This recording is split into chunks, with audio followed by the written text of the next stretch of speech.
शहरात उर्दू घर उभारण्याच्या मागणीला अखेर मंजुरी, माजी आमदार फारुख शाह यांच्या पाठपुराव्याला यश। धुळे शहरात उर्दू घर उभारण्याच्या मागणीला राज्य शासनाकडून अखेर मंजुरी मिळाली आहे। स्थानिक आमदार फारुख शाह यांनी गेल्या 5 वर्षांपासून मुख्यमंत्री आणि उपमुख्यमंत्र्यांकडे या संदर्भात सातत्याने केलेल्या पाठपुराव्याला हे यश आले आहे।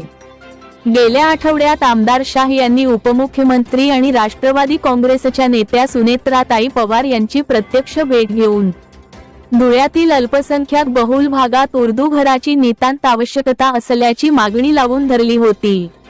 महाराष्ट्र शासनाच्या 6 मे 2022च्या शासन निर्णयानुसार जी.आर. उर्दू भाषिक लेखक, कवी आणि विचारवंतांना हक्काचे व्यासपीठ उपलब्ध करून देण्यासाठी ही वास्तू महत्त्वाची ठरणार आहे।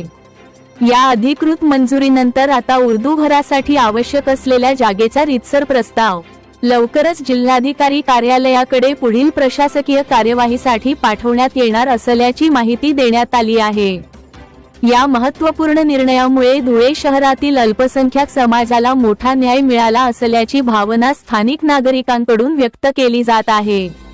या यशाबद्दल आझादनगर येथील इक्बाल भाई शाह यांच्या गटासह शहरातील विविध अल्पसंख्याक आणि सामाजिक संघटनांच्या वतीने आमदार फारुख शाह यांचा त्यांच्या जनसंपर्क कार्यालयात जाहीर सत्कार करण्यात आला। याप्रसंगी बोलताना समर्थकांनी सुनेत्राताई पवार आणि राष्ट्रवादी काँग्रेसच्या सर्व वरिष्ठ नेत्यांचे विशेष आभार मानले। तसेच आगामी काळातही आमदार शाह यांनी अल्पसंख्याक समाज आणि संपूर्ण धुळे शहराच्या सर्वांगीण विकासासाठी असेच प्रयत्न अविरत सुरू ठेवावेत, अशी सदिच्छा सत्कार सोहळ्याला उपस्थित असलेल्या नागरिकांनी आणि पदाधिकाऱ्यांनी व्यक्त केली। आज जो आमदार फारुख शाह साहब ने उर्दू घर मंजूर करके लाए, उसके लिए धुलिया शहर की विविध संगठना और अल्पसंख्यक ग्रुप की तरफ से आज़ादनगर के इकबाल भाई शाह इनके ग्रुप और दूसरे संगठनों की तरफ से आमदार फारुख शाह साहब का सत्कार किया गया है।